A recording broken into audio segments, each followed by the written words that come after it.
Yeah.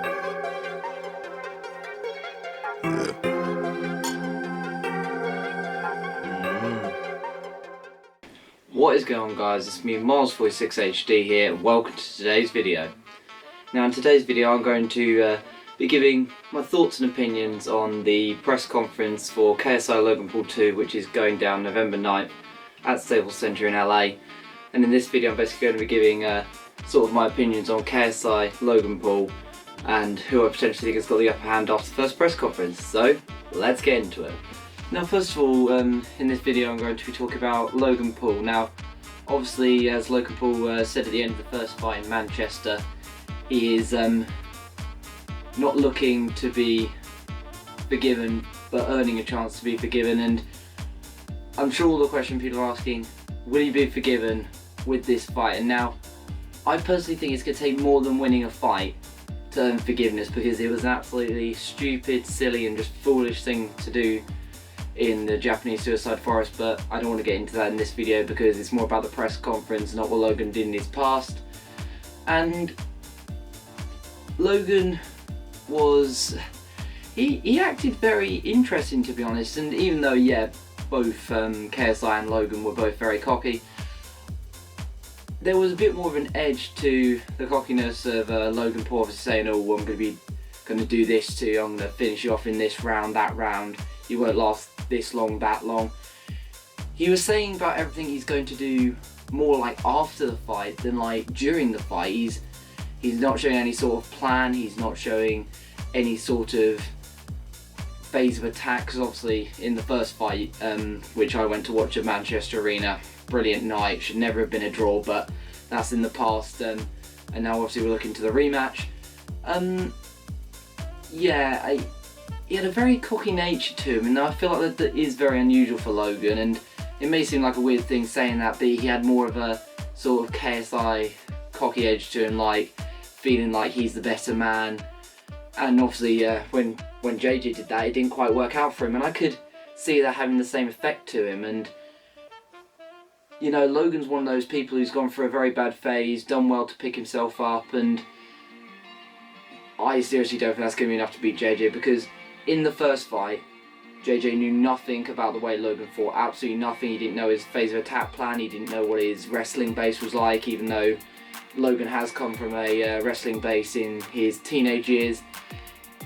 It's going to be a very, very interesting fight on November 9th, and at this minute in time, I can't even see Logan having the backing. And even though, yeah, it's in his home state of LA, home country, he's got all the Americans like behind him and Jake, it's at the press conference, and even though obviously this fight is turning professional, so no headgear, no amateur boxing rules, nothing like that, it's all pro now, and obviously Eddie Hearn, the promoter of World Boxing, organising the fight, and Matchroom Boxing obviously Dazn hosting it. It's turned into a real professional looking fight, very similar to like Canelo Alvarez's first fight against Collab, I think it was, I'm not too sure, but that had the same sort of edge to it. They both did well. Logan started well, tired in later rounds. There may have been some knockdowns, and that was a bit different, obviously. But I think what's going to be different about this fight is there is 100% going to be a knockout, like they've said. And you know, Logan, I don't respect him as much. I respect him as an athlete, respect what he did at Manchester, but I'm not gonna lie, I don't respect him as a person. And I know I could say that with any YouTuber, like, let's say Rice Gum, Willany, you could say that like with anyone, absolutely anyone you could say that with, but Logan's got that edge to him that makes you hate him that little bit more, with obviously I say cockiness and just bad mistakes. And you know, JJ's now had time to prepare for this fight. He's had time to figure out Logan's fighting aspects, so figuring out the way he fights, figuring out how he can improve wrestling, like punching during the clinch, which obviously is pretty dirty boxing, punching in the clinch, but how he can break from the clinches, how he can just catch him off guard pretty much. And even though I've gone a bit into JJ and this was mainly meant to be on Logan, this part, I honestly think JJ's pretty much got the upper hand, even though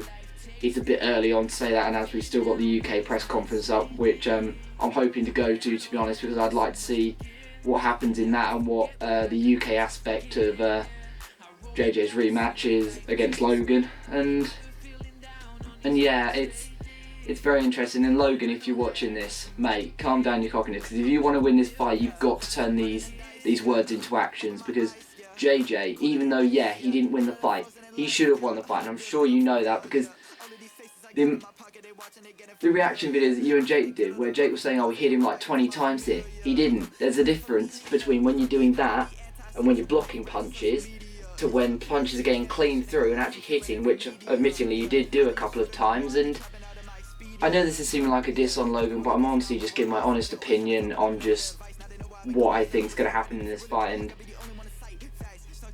I think Logan's just too overconfident, but unless he can turn that overconfidence into actual clean sweep fight, then I'll believe him on it. But there's obviously a long way to go still until November 9th. Not that long as what some boxers get. Some boxers get like a 7th month notice that they've got a fight coming up, and like that's the amount of time they've got time to train for it, time to give their thoughts, time to get their messages across to their opponents. And you know, now moving on to like JJ, I can't believe how calm he was, to be honest. And I know somebody would say, oh, he wasn't calm, Miles, he wasn't calm at all, he was just as aggressive, Logan. And he wasn't actually as aggressive as he was in the press conference in the UK for the first fight, because the first fight, I know Logan just wandered off the stage, didn't stand his ground at all. But in this situation, it was JJ who was having to stand his ground, because it was in Logan's backyard, it was outside the Staples Centre. It was a very, very difficult, like, turning of fans, obviously fans booing JJ and cheering Logan. It's obviously the switch reverse of what happened in the UK when KSI's fans were chanting at Logan and getting behind JJ. Boxing's a very, it's almost a mind game, like until it gets to the physical fight in the ring, like Eddie Hearn and so many boxers say, it's a mind game until you reach that fight, until you get on that weigh-in, until you have that final face-off and then fight the next day.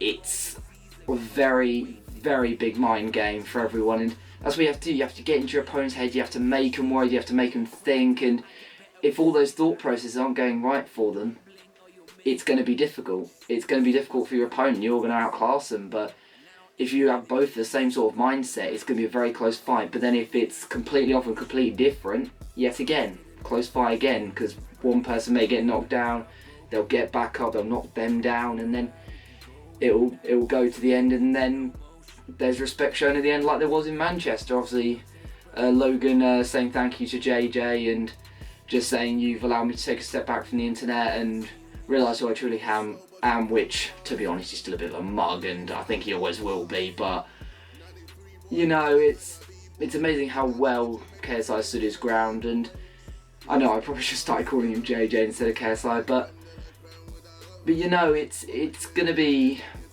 very interesting to see if Logan will just wander off the stage and say, see you November 9th in the second press conference. But I don't think Eddie Hearn will allow that, because obviously True Geordie was in charge the last time that happened, and obviously True had, even though he's a very big sort of neutral, he did have a bit more backing of JJ.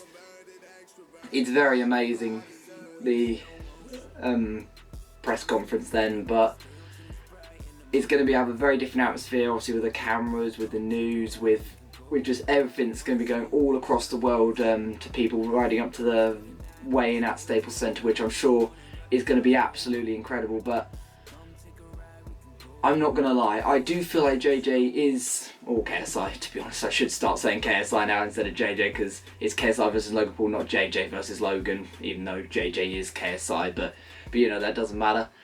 It's got a very, like, sort of, I suppose you could say, like, Apollo Creed versus Victor Drago sort of style fight, because after, obviously, the first fight bringing a draw, and I know the Creed movie was a bit different to that, obviously, with Victor Drago being disqualified, but that's not relevant in this video at all. It has got a very big sort of aspect like that, and with obviously effectively KSI is coming in a bit of an underdog, not like a massive underdog like Creed was with all the odds of like 25-1. It was, he's coming in an underdog because Logan is really going to step up his game, and JJ's got to find a way to get under that effectively, or to get through him even if he has to. And he's not going to win on points this time. And I know that's probably me thinking, oh, the judges are going to be biased, they're going to make Logan win regardless of how well JJ does. There has to be neutral referees. There has to be neutral refs. There has to be neutral judges. There has to be neutrals. Most places maybe like one from the US, one from the UK, and then a neutral in the middle from like, I don't know, like Italy it was last time. But there will be an American ref, and that might dictate a little bit of the fight. But it's a very difficult fight to call, and I'm not going to get my prediction in too early because having it only been the first press conference, and obviously with the face-off, Logan sinking his head into JJ. JJ did really well to stand his ground there, and I think what's the most amazing thing there about JJ and about his character and his motivation, he's very inspirational. And I know inspirational sounds a bit of a cringy word, but he's a very inspirational fellow because he's never given up. Like, he didn't give up throughout those whole 3 rounds that he was behind on in Manchester Arena. He kept going, he came back. I mean, I'm not gonna lie, I thought he would have knocked Logan out for one point when he was rocked, but it's amazing. It's a sport that shows just never give up. No matter how far behind you are, just never ever give up. And that's why I hope just JJ just continues to do, even after this rematch is finished, I just want him to never ever give up. And to be honest, I don't want Logan to give up either. And even though I'm not a big fan of Logan, like I've said like the millionth time, I just don't want either of them to give up on what they do. And I don't personally want to give up on myself on my YouTube aspect. And even though I don't want to do this as a career, it's something I just want to continue. And I'm sure if Logan and KSI are watching, you guys have really inspired me, and I do hope you have a great fight. And I do hope the next press conference comes well, and I do obviously have the upper hand on KSI instead of Logan, because I'm not gonna lie, Logan's yet again just a bit of a mug, bit of a silly git, and just any other word I could probably put into it without completely roasting him. Well, I think the only thing he can really roast is his hairline, to be honest. But you know, they've both done incredibly well, and to think that they're at the pinnacle of their YouTube career, and now they're turning it into a professional boxing fighter where the whole world and the whole boxing world, like Anthony Joshua, Fury, Wilder, and all the big names are going to be watching. And obviously the potential of the WBO super middleweight title for Billy Joe Saunders being on the undercard, which will just, I'm not gonna lie, that will top it off. It should realistically be a co-main event if they're going to have Jake Paul versus Anison Gibb, which I'm not gonna lie, I want Gibb to knock the living daylights out of Jake. And even though Jake's really not relevant at the minute because they're not confirming what the fights are going to be on the undercard, I would like to see that happen. And regardless of whether that's amateur or professional, which I'm sure they'll want it to be professional, regarding it is a professional event now, it's going to be a very, very interesting fight. And I'm not gonna lie, as far as chants go, KSI's definitely got the upper hand, because the fuck the Pauls chant that happened in the first press conference, you could actually hear the crowd. But when there was a chant of Logan trying to make JJ has no dick, it was a really funny chant. I'm not gonna lie, but you couldn't hear the crowd. You couldn't hear the enthusiasm coursing through their veins.